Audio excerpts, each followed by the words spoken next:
All right, hey you guys, I'm gonna go ahead and get started. I appreciate everybody jumping on tonight.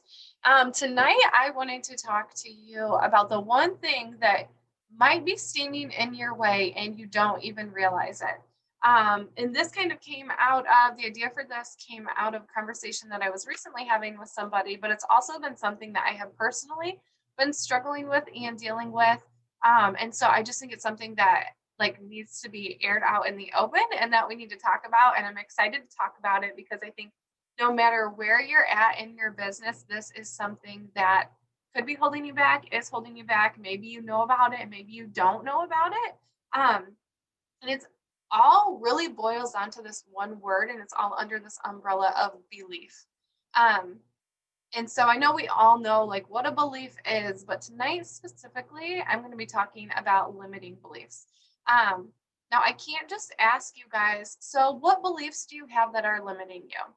I can't say that. And the reason that I can't say that is because most likely, if they're there, if you have limiting beliefs, you're probably not aware of them. And I'm going to get a little bit more specific as we go on. But me telling you to like list your limiting beliefs um, so that you think of them or address them or change them is impossible if you don't even know that they are there. And even if you know that there's maybe one that's there that you're aware of, I'm willing to bet that there's like layers to that that you're probably not even aware of, subconscious layers to that that are keeping you back or holding you back in one way or another. So, what are limiting beliefs? Essentially, it is you predicting the future. So, you're predicting something for the future that affects the present, which then affects how you show up, and it becomes a self-fulfilling prophecy. So it's like this giant circle of like you're predicting the future, so something that hasn't happened yet, that's affecting where you are right now. That's affecting how you're showing up until that thing that you were predicting happens and it becomes a self-fulfilling prophecy. And that circle just continues. So I'm going to talk about 5 different types of beliefs that must shift before you can get what you want. So I'm going to go through these 5 different beliefs and then I'm going to give you a personal example at the end. And I think that this will help kind of tie it all together. So stay with me if this feels a little bit vague right now, but I think that you will get it when we get to the end. I need to pull my chat up just in case where I don't know, I can't find my chat right now. So somebody there it is. Okay, just in case. All right. So the first belief that we have to shift before we can get what we want is number one, our beliefs about our beliefs. So let that sink in for a minute. Our beliefs about our beliefs. Our brain is matching our life to fit our beliefs. So we have these things like belief goggles, right? And we're kind of experiencing reality through these goggles, but they distort our reality. And this is where, when I talked about like a self fulfilling prophecy, like the way that we see things or view things or believe things, this is kind of how it comes full circle. If you think about like if you've ever worn tinted sunglasses, it's kind of like those. Like it makes everything look a little bit darker or pink.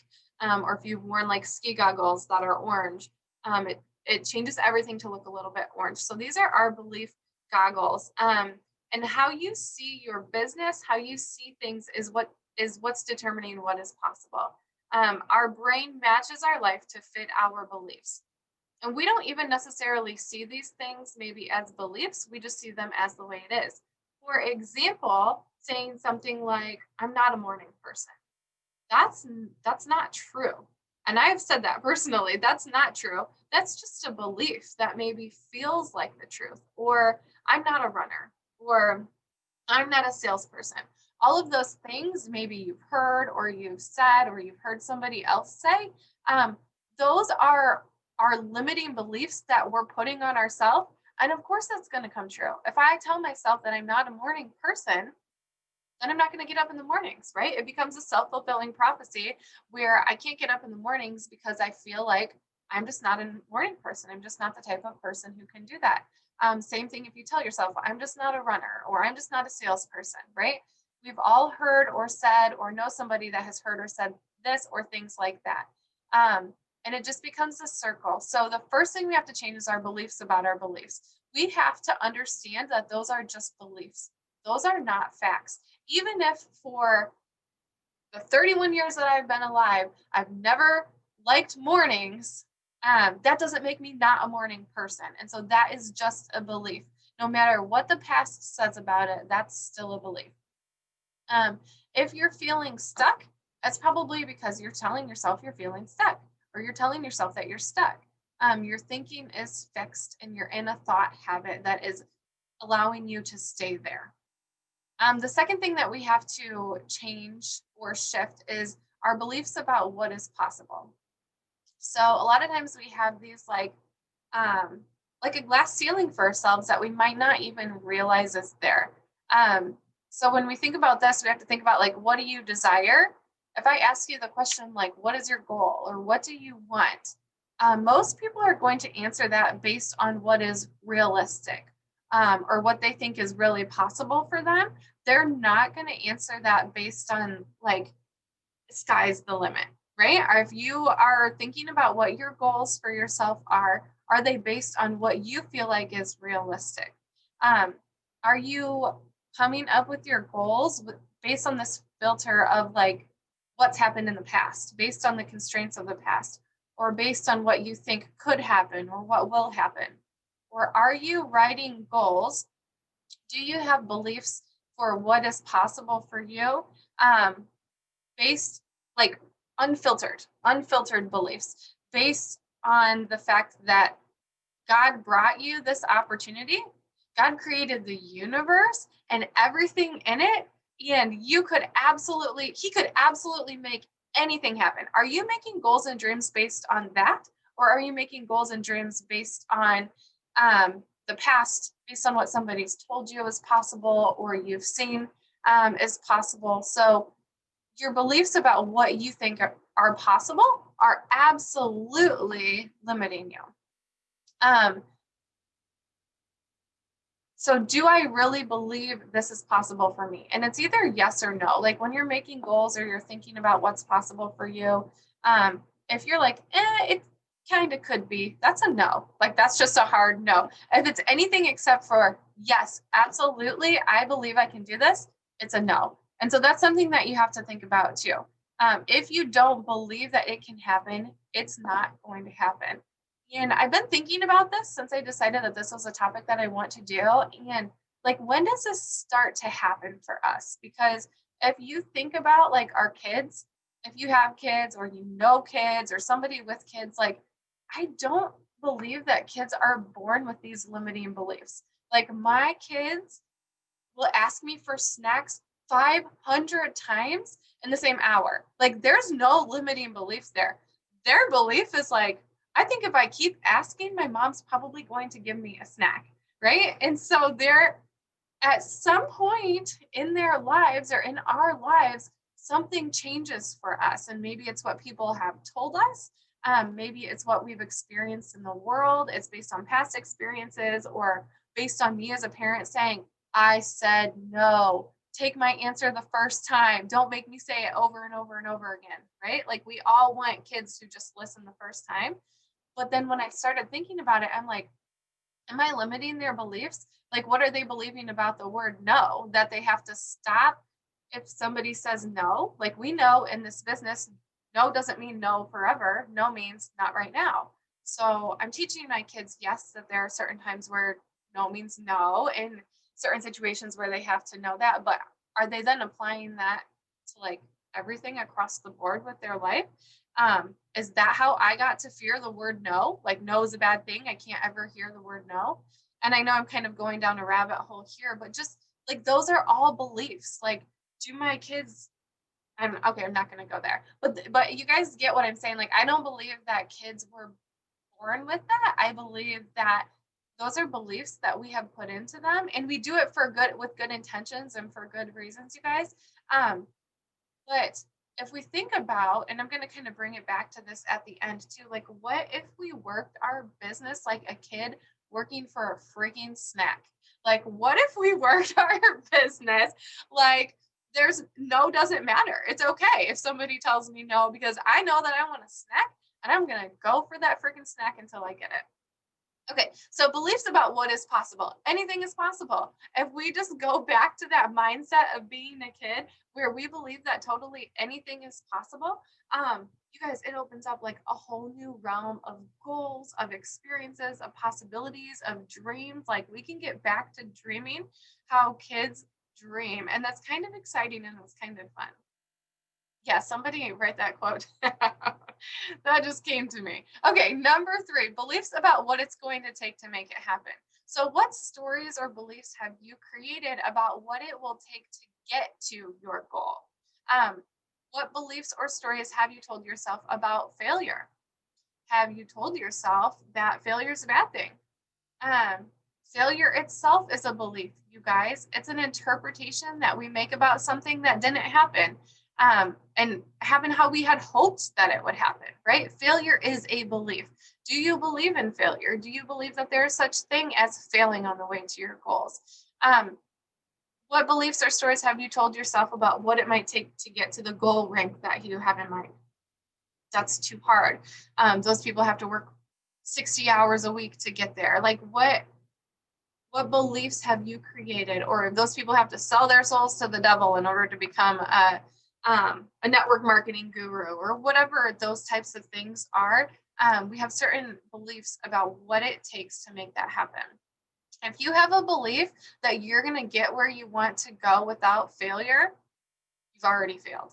Like failure is going to happen in any way, right? And it's all about, and you've heard people talk about this before too, I'm sure, but like it's how you view that failure. Like what even is the word failure? What does that even mean?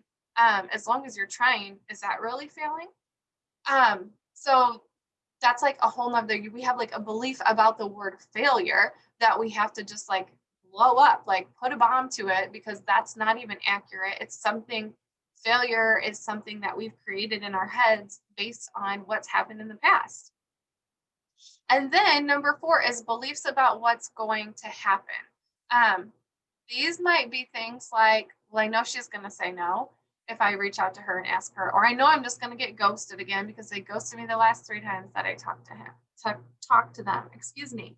Um, Beliefs that nobody's going to want to join me on this journey, or that people are going to think that I am just trying to get a sale, or I'm just money hungry, or that she won't want to do it with me, right? A prediction is a type of belief. And when we do this, all we're doing is just predicting what we think are going to say. It's a belief. It's not even necessarily true. It's based on something that's happened in the past. Um, I want you to think about this analogy or this illustration, like erase your beliefs that have to do with prediction, predicting the future, predicting what somebody's going to say or how they're going to react or how they're not going to say anything. It's not living in the present. It's living out of fear of what you think is going to happen.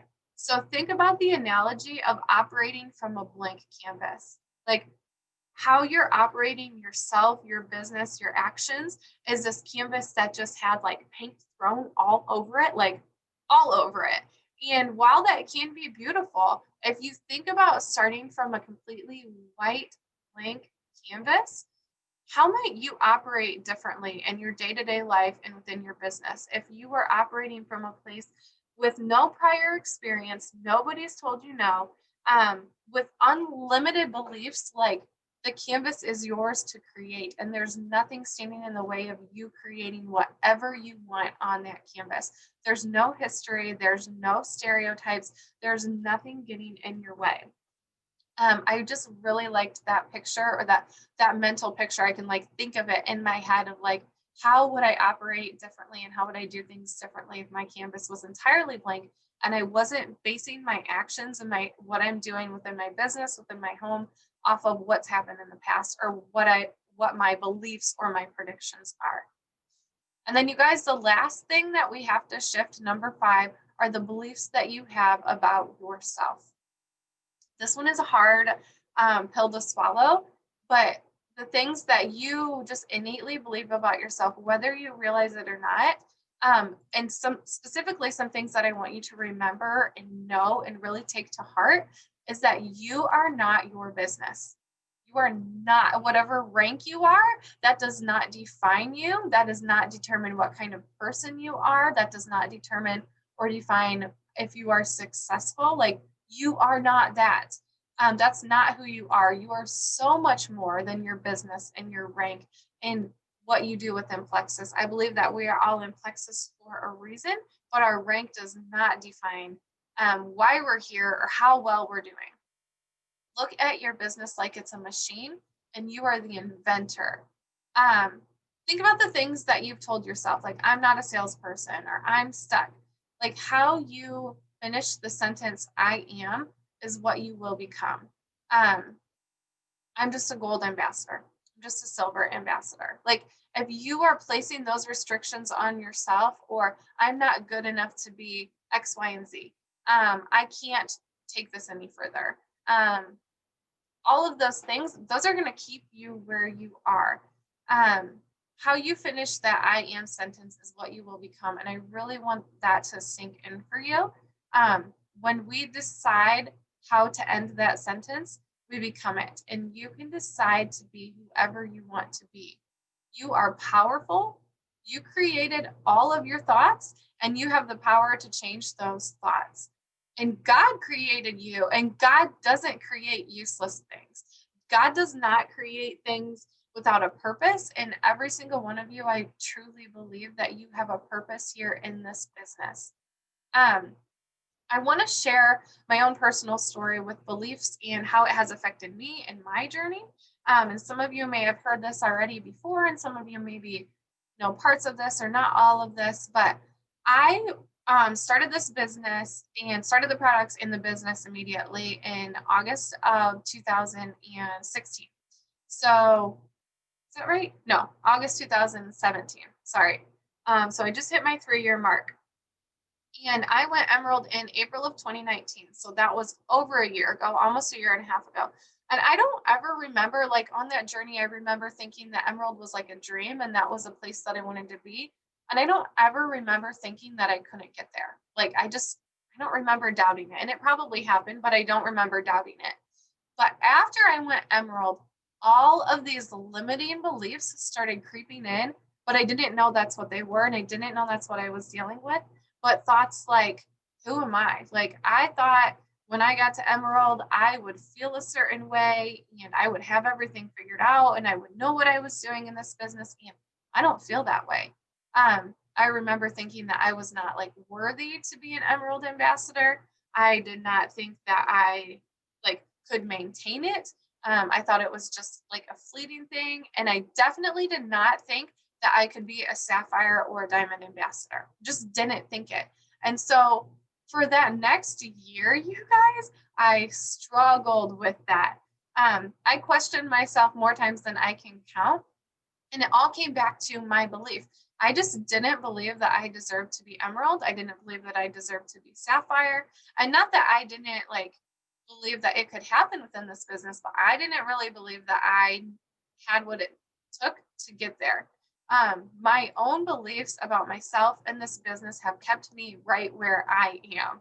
It took me until June of this past year to go sapphire, and that was by accident, you guys. That was like, if you know the story, you know the story, but that was by accident. And it was not because I said, I believe that I can be a sapphire ambassador, or I believe that this is possible for me. And honestly, then I went sapphire by accident and I, like, put the brakes on, like, oh crap, the next rank for me is diamond. And I do not have what it takes to be a diamond ambassador. Like, diamonds, these are the limiting beliefs, you guys. And this is what I've had to identify and really work on changing.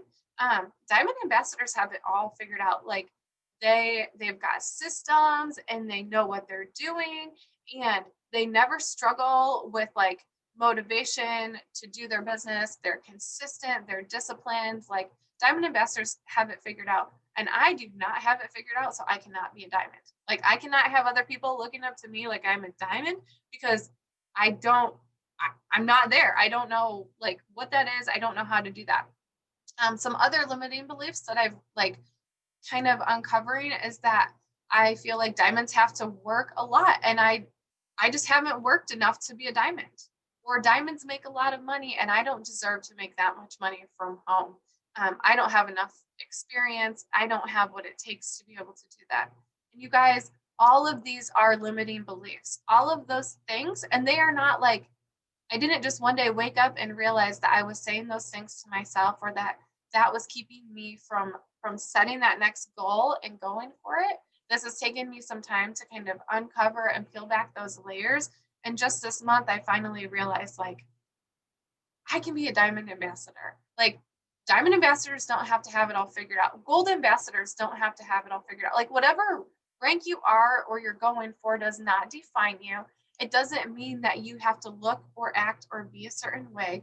We're all humans and we are all worthy of the blessings that this business has to offer each of us. And it's so much more than just that rank or that title. And I'm really trying to embrace that and tell myself like I am worthy of that. I am worthy of the blessings that this business has given to me. And honestly, you guys, like it is such a blessing. I think that's why it's hard to accept sometimes, because it's like, how did we get so lucky to have this thing that can change our lives and change the lives of the people around us in such incredible ways like this? Like it almost doesn't feel real or possible, but it absolutely is. Um, a lot of times we might mistake our fear to the goal, but in reality, like my fear wasn't diamond. My fear wasn't being diamond. My fear was actually like some beliefs that I have underneath of that about failing, like not getting to the goal, or the work that it will take to get there, or what people are going to say when I get there or when I'm working to get there. And one thing that we do have to ask ourselves when we're thinking about our goals, we're thinking about these beliefs and these limiting beliefs that we have maybe placed on ourselves. We have to think about, why do I give a crap what other people think? And when am I going to start giving more of a crap about like the things that I care about? Like, what is more important to me? The things that other people think and say about me, or the the goals that I have and what I believe is important and true about me and what my family needs? Like, what is more important to me? And I heard this quote today when I was listening to a podcast in preparation for this, and it was talking about how true freedom doesn't come from succeeding. Like you could be a billionaire and you are not going to feel freedom if you're still tied to what people think about you. And if you're still tied to those negative beliefs or those limiting beliefs. So basically, for us, like as Plexus ambassadors, it is going to come down to either helping somebody or choosing to care what other people think about me. And that could be helping somebody with their health or with their finances or whatever. We have like unlimited possibilities of what we can help people with this business. But basically, am I willing to deny somebody else the help because I'm more concerned about what somebody else might think about me? Or am I willing to say, like, what people think about me is not as important as me being able to make a difference in other people's lives? And that's truly why I believe that I was placed in this business, and why Plexus was put in my lap and every single one of your laps. Like, absolutely, we wanted it for our own health first. I'm sure that's why we all started. But I believe that each of us are still here for a bigger reason and a bigger purpose. And are we really going to deny that because we care more about what somebody else might think about us? Or we care more about what somebody else might say about us? Like, those aren't the people that matter. And it should not come down to that. I also really liked this quote that I heard too, and maybe you've heard this before, but this was a new one for me. I don't know what the key to success is, but the key to failure is trying to please everybody. And I was like, ouch, that one hurt. Because as much as I want to say, like, I don't care what people think, I do, because I'm still human. But I don't know what the key to success is, but the key to failure is trying to please everybody. And that's not what it's about. We're not trying to please everybody, you guys. We are trying to do what's best for us, for our families, and we're trying to help other people along the way. And who cares what those other people say? Okay, so I just kind of wanted to break it down. That last part again just kind of comes back to what is more important to me, somebody else's belief about me or what I believe about myself. Um, and again, we kind of have to like those limiting beliefs are not something that are just probably going to be like glaring you in the eyes that you're going to wake up and realize. But something that might help you kind of think about that. I'm going to take you through a little bit of an exercise that maybe will help you kind of uncover that. But some other examples of beliefs in this business, I talked about like maybe they won't want to join me, or she'll see me as just trying to get a sale, or people won't take this business seriously because they think it's a scam. These are all beliefs that we've made up based on an experience or an interaction or something in the past, maybe something that somebody has told us. Um, so here's the exercise. It's short and sweet. I don't want this to take a lot of time, but you can write it down or you can just think about it. What is your next business goal? And you don't have to share it. I just want you to think about it like in your head. Hopefully, you've set some goals for what your next business goal is. And then I want you to think about like, what is your big scary goal? Because your next business goal is probably not your big scary goal. And when I say big scary goal, I mean like the goal that makes your heart instantly flutter. Like, like you think about it and you're like, oh my gosh, it maybe gives you anxiety. I want you to think about the thing that feels outside of what you're capable of, like that big scary goal. I want you to think about what that is within the realm of plexus. We've got 10 minutes, so I'm going to try to wrap this up. And now I want you to notice like what emotions do you have when you think about that big scary goal? And like how does that feel for you? And where do you feel it? It's like when I think about like my big scary goal, um, I feel it like in my heart and it feels scary. And maybe even in my brain, like starts to feel like it's exploding a little bit. And my heart starts to race and it makes me a little bit sweaty. Um, so you guys, your limiting beliefs aren't going to jump right out. But when you think about whatever that was, like that feeling and the emotions and where you felt that at, there's probably underneath of that, if you had a hard time setting that big scary goal or saying that out loud or writing that down, um, there's some sort of limiting belief underneath of that that's making you feel those emotions. If that emotion is not just like pure excitement and motivation and wanting to go for it, there are some sort of limiting beliefs underneath of that. And your limiting beliefs are not going to jump right out, and it's going to take time to see those and notice those and address those. But you can start to identify them when you notice yourself maybe avoiding something, or a negative thought maybe creeping in. Um, and that's when you can start to question, like, wait, what was that? What was that feeling? What is behind that feeling?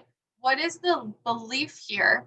And it's just a belief. It's not based on any sort of factual information, but what is keeping me from doing that thing? And then the next thing I want you to think about is how are you operating your business based on limiting beliefs? Like, what would it look like for you? What would look different in your day to day business and overall with how you're doing Plexus if you started with an absolute blank canvas? Like, you started like your 3-year old waking up in the morning and asking you for ice cream for their snack. And you just like, that's how you worked your business. No limiting beliefs about who cares what anybody says. Um, I'm here to help people, and that's my mission. And what I have to do is more important than what other people say about me. How would your business and your day to day Plexus work? And even outside of Plexus, how would your life look differently if you were not operating based on those limiting beliefs? Um, how would your business look if you started believing more in yourself than you did about what other people might think about you? And those are like some things that I want you guys to think about and really like, I don't expect you to just change all of this right away. It's not a thing that's going to change overnight, but you have to start thinking about it. You have to start confronting it so that you can do the work to change it. And for me, that was me like realizing what was going on, that I was avoiding setting the goal of being a diamond because being a diamond scared me because I didn't think that I was good enough, that I didn't have it together enough, and that I couldn't be that. And I had to tell myself, I am a diamond. Like I can be a diamond. A diamond does not define me. That rank doesn't define me. But for me, it was about realizing that like I was limiting myself because I was scared of what that title might bring. And that title is all based on predictions and beliefs that I have made up in my head about that title. Like not even based on truth, you guys. Um, So we have to confront those things, confront those underlying fears and those underlying beliefs and call them out. Specifically for me, using those I am statements, but doing them in powerful and positive ways versus I'm not good enough to be whatever it is. I am capable. I am smart enough. I am good enough. I can do anything that I put my mind to. So, whew, I feel like I just talked really fast, and maybe I talked really fast. Maybe I'm just short of breath. I don't know. I don't really know. So, does anybody have any thoughts, anything they want to share? I'd love to hear from you guys. We've got about 5 minutes left, so I'm going to open up the floor here. Anybody had any thoughts, breakthroughs, additions? Go for it. I do. I actually listened to a podcast earlier today, which I don't do often, and I think I'm going to more. And it was from, what's his name? John Maxwell. Okay. He's always talking. He's like the guru as far as leadership is concerned. And his whole that whole recording today was about courage, and we were talking about failure and like the fear of failure, and I just had a couple things that came up from that podcast in my mind that stuck out to me, tying to that. And he was talking about how failure is an opportunity for courage to take place, and it doesn't have to be this like super fearful thing where we can't like confront that, or we can't overcome failure if we do get to a place where we feel like we have failed. One example of this are like some of the greatest inventors of all time, like Thomas Edison is one. And when he was asked, like, well, how did you get to this point of like creating electricity in the light bulb, like he responded and said that he failed 1,000 times, but he just never gave up, and he just kept persisting and moving forward. And then not separate, but just adding on to that is that fear and courage, those are two feelings that exist within us daily. They coexist within us, and how we move through our day and how we confront certain things in our day just depends on which of those feelings is more dominant and which one you feed into more. So you can feed into courage and confront things, and as you do that more and more, you will become more of a courageous person. And you can look at opportunities of growth when there are times of failure rather than just laying down and giving up. Yes. I love that. Thanks for sharing that. And really, like you talked about, it's whichever one we feed. Like, are we going to feed the belief or whatever we believe about failure, or whatever predictions or beliefs that we have made up in our head about failure, or are we going to feed the belief of courage and being courageous? And both of them are beliefs, like predictions that we've made up about something that hasn't actually happened, but they dictate how we go about our day. We have about 3 minutes left if anybody else wants to share. So I don't mind sharing something more personal. And I had told Brooke this earlier this week that I had been telling myself the belief that I wasn't good enough because I'd listened to other people tell me that. My friends think I'm silly for doing this, and they think it's a waste of time. They don't even understand why I take Plexus in the first place. And so I just kept telling myself that what I'm doing is silly. Like, it's not important. It's not good enough. And then a couple months back, my husband really wasn't on board either. He liked taking the products because it is helping our health, but didn't know why I kept doing it as a business. Didn't know why I was pursuing that. And so he really didn't believe in me either. And I think that was really crushing, thinking that something that was super important to me, he didn't really care about. And then literally today, he came up and asked me about how I was doing, because he said, you haven't really talked about it in a while. And I said, well, it's not going the way I want it to. I missed my goal last month by just a few points, and I was really disappointed by that. And he came over and gave me a big hug and told me how proud he was of me. And that was like a huge thing, because I felt like everybody around me thinks this is so dumb that I'm doing this. And um, I kept believing what they were telling me instead of feeding myself, like you said, that I'm capable and that this is important and those types of things. I need to be telling myself more instead of listening to their voices. Yes. I love that. That's like making me emotional, though. I appreciate you sharing that too. And I have to thank Samantha since she kind of opened it up, but like my conversation with her is what prompted me to think about this because I know that she's not the only one because I've been through this and I am currently still like actively working through this also that she's not the only one struggling with that belief. And even though we don't come right out and say that like to other people about in plexus, they can sense that and see that within us, right? In the way that we're talking to them and the way that we're posting, even when we don't even realize it or mean it. So I appreciate all of you. We are about to get cut off. Yes, affirmations are going to be absolutely critical and crucial. And then just talking about it with each other, you guys. We're going to get cut off. I love you all. I will post this. So if anybody needs to hear it again later, and I will see you all in the morning, hopefully.